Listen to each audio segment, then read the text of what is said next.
So as you already probably know, I came into Christian faith recently, or kind of returned to it, and this channel gonna probably be about this, about Christ, about Bible, about religion, about theology, about faith, about. But I also feel it's not gonna be about. This is how it is, and this is how it is, and I feel like it's gonna be about.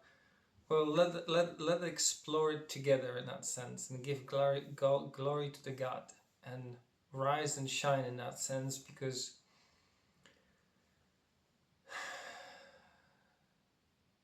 we are always where we want to be, but we got to start somewhere. So here we are, and yeah, um, glory to the God in the highest. That's for sure. I know it for sure, but. Actually, I wanted today to speak about 4 faces of Christ. A concept which I recently come into know, and at the beginning, at first, it felt like a pagan thing to me, because I remember from school even being taught like there's a certain, I think, pagan kind of thingy going on. I don't remember exactly how it was, but it reminded me of that it had 4 faces, and that's how I kind of was.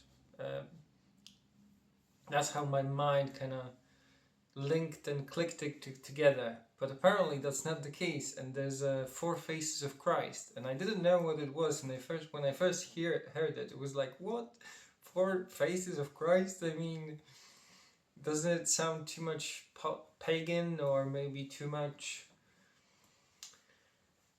esoteric, kind of Hindu, with those many faces gods and things like that? But apparently it's not, and I find it fascinating, because when I was little and I was raised in a Catholic kind of environment, Christian Catholic environment, when I used to go to church, I often saw there was like 4 different distinct kind of things in the church, and it was like Matthew, Mark, Luke, and John, and there was animals, and they had this certain quality to them, and all my life I had no idea what they were about, and apparently there's a deeper meaning to them than I assumed.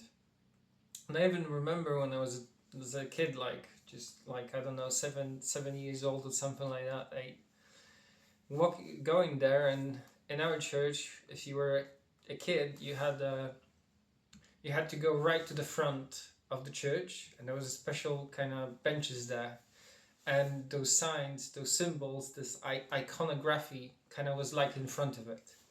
So as a child, I often kind of glanced at it, and I had no idea what it meant. And recently, I came to know what it meant, so I thought about sharing that. I don't remember the guy who I received the wisdom from, but it was definitely on a Myron Gold's show, Bible study channel kind of situation. So apparently the Matthew was associated with a lion, the Mark was associated with ox, Luke was associated with man, and John was associated with eagle. And when it was the iconography, the John had the wings and had the head of the eagle, and I was always kind of like weird about it, because it reminded me of Egyptian kind of situation where there was like animal heads, and I was like, that was really weird to me most of my life. And but yeah, apparently it has its own kind of meaning, and I thought about just sharing it, and how each gospel, which is a topic in itself, why it is called gospel, but and different meaning on it. But let's stick to the 4 faces of Christ. So apparently there's 4 different types of evil forces in the world, and that all those evil forces in the world portray to different powers. And so as it is written in scripture, for we wrestle not against the flesh and blood, but against against principalities, against powers, against the rulers of the darkness of this world, against spiritual wickedness in high places. There's 4 different powers mentioned in the Bible, and that's from Ephesians 6:12. And apparently 4 Gospels, as you might notice, none of the other books are kind of copied. Only the Gospels appear in kind of number 4.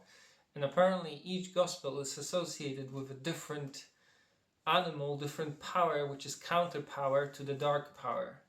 And I had no idea that that's the case. And that's quite amazing, to be honest, to be able to kind of associate that and notice that, oh, there's those connections. And that Christ also represented 4 different attributes. He had 4 different qualities to him, which all 4 Gospels kind of represents. As it is written that Matthew was very Jewish orientated Gospel, that John was very spiritually orientated, that Luke was very humanitarian and orientated in a humanitarian way, and Mark was orientated in a very much servant way. So lion is a metaphor and a symbol of strength and power, or a kingly aspect, about ruling with authority, as a lion represents that kind of sense. The ox represents this being of the service to the people, like you take an ox and he plows the field, and he is the servant of the people, which kind of opens another thing in my mind, which I never understood, pondering those like horses and oxes and cows.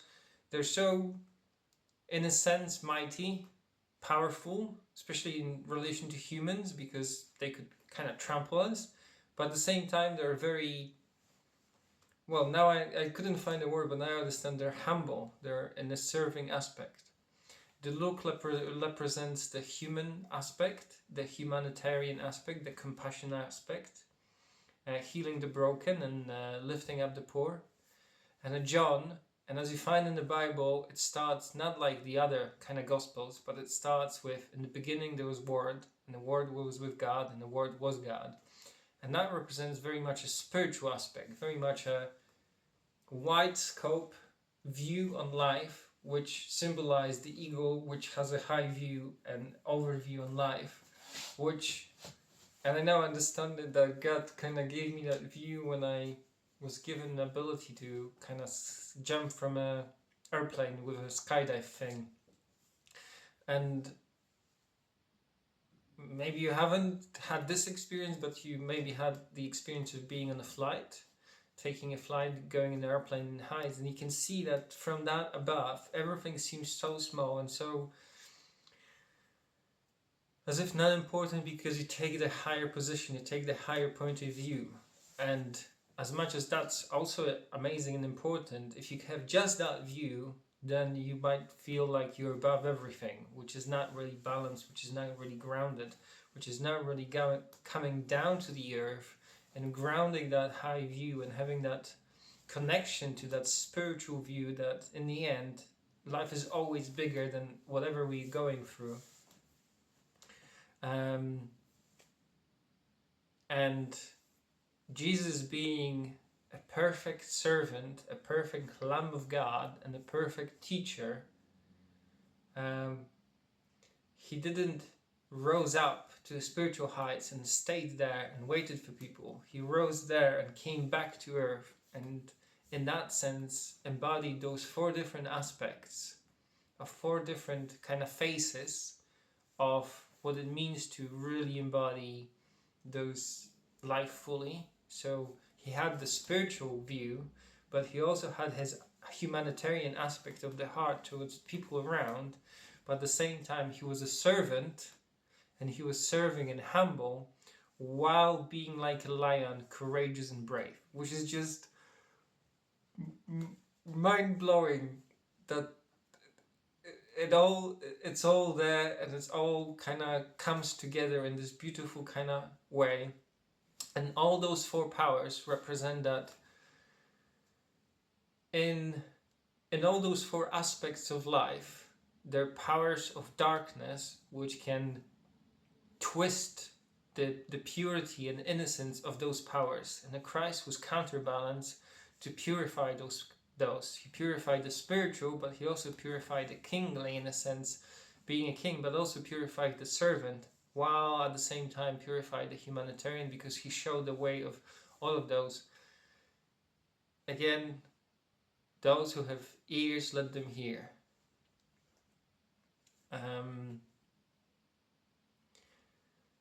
So Christ, as a counterbalance, here wars against the corrupt rulers, like politics, political power, which I also struggle like. Again, I cannot tell you how long I've been struggling and with trying to figure out what is really going on here. As being born and trying to figure out what the heck is going on, why the situation is as it is, and what's going on. That's literally was my mantra to God, to want to know that. And yeah, and there's much more to it, but as a general gist, that's what I'm gonna kind of stop it at now and share it with. And political power, corruption and oppression, which is not being kingly, it's not being the righteous king, it is being unrighteous and wicked king, which is darkness, power of darkness, which twisted the correct power in a sense. The economical system, which Ox represents, which is just work and thriving, the economical power, which also can be twisted because bribes and so on and so forth.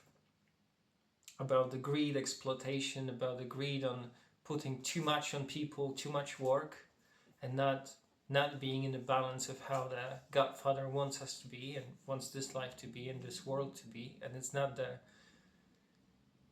So when those powers are out of balance, then it's not heaven on earth, it's actually hell on earth, because, and again, we're gonna get there as well. And societal breakdown or dehumanization and divides and wounded communities, which somehow feel dear to my heart, which makes sense because my name is Luke and this is the Luke about humanitarian, and again, it just makes no sense. Which, again, Christ was a great example of how to be a righteous power of that, and how the righteous power should navigate within life. And spiritual confusion, which twists the religion into idolatry and pride, which again deals with the spiritual power, which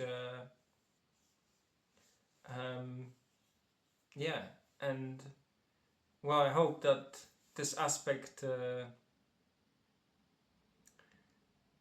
short video kind of helps you to click new things in your own kind of mind, of your own life, and view things in a new way. And I think the most important aspect was, because in my life people always say, well, the politicians are bad, but then, well, obviously they're doing wicked things, but we shouldn't blame them. We should have forgiveness for them. We should pray for them instead of putting even more stuff on top of them, even more unforgiveness on top of them. And then at some point it started clicking. And again, it's all by the power of God. All that I'm speaking is not because I want to say, it's to please the Lord.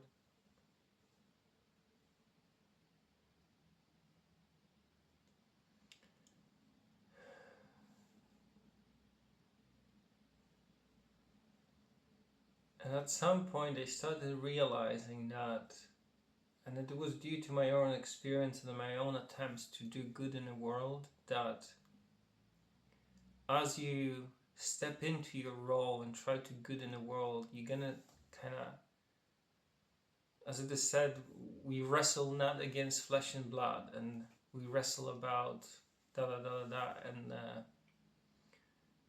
as you come up close, you kind of wrestle, then it's kind of wrestling and it's match, and you can get overpowered, especially if you lack the wider consensus, wider understanding. And it is only by failing in that area that I realized, oh, so we all go with good intentions, but then we can stumble, or things can get twisted, or we get confused, and then we fall because of that. And that's why they all deserve compassion, because actually it's God's grace which released those people into those areas, in the intention to bring a balance and purity and refresh them and renew them. It's just with what kind of strength and courage and clarity we go into those areas. Because if we don't have clarity, then we can get frightened. I imagine in the political power, people are threatened with killing their family if they don't do this deal or that deal. And I also imagine that in the economical system, it's not about, or humanitarian, those two go together in the sense, like, it's not about, well, we shouldn't do that because that's not good for the people. Well, we're going to do it because it's more for us, money and so on, and greed and so on, which kind of cuts off from our humanitarian aspect, that we actually, if that's what some people do, it's actually, they don't see it, but they actually robbing themselves. That's why so many people who have a lot of money feel kind of isolated, because it's not, it's reality is multi-layered, and let those who have eyes, let them see, Maybe I should work on a more coherent kind of expression in the future, but I just sometimes feel so excited about those things because they're so important and so valid, and if we can get clarity on them, then we can do some good work. But if we don't, then even with good intentions, like, we can't do much, because it's like, well, we're not equipped to do those things. We got intentions, we got a good heart, but without understanding the situation, then we can harm, in a sense, instead of help. But that's another topic, and thank you so much for listening, and see you next time.